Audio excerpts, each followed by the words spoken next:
When a United Airlines plane crash-landed and burst into flames in 1989, 111 lives were lost. Among the dead was a lap infant, a 22-month-old boy who was being held by his mother without a seat or seatbelt. Investigators said it was the biggest crash site they'd ever seen. In the flight's frantic final moments, cabin supervisor Jan Brown ordered everyone to brace and the toddler to be put on the floor. And when I was saying that, I was telling myself, Jan, I can't believe you're telling parents to put their most prized possession on the floor. Although safety protocol was followed, the force of the crash sent the child flying through the air, and his mother never saw him alive again. So she looked up at me and she said, "You told me to put my baby on the floor, and he's gone." In the wake of the disaster, there were calls for babies to be banned from flying on their parents' laps. But 3 decades on, little has changed.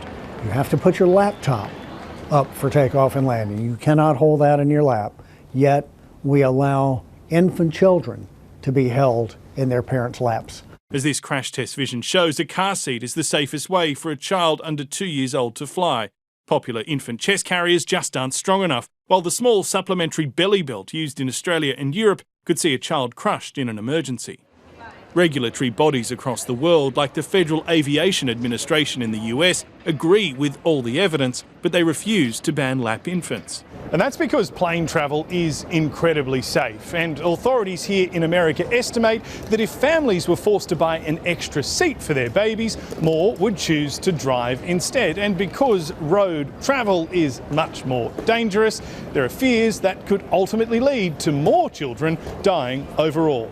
Jan Brown doesn't agree with that conclusion and has made banning lap infants a permanent crusade. She says she owes it to the boy who died 3 decades ago to make sure he is never forgotten.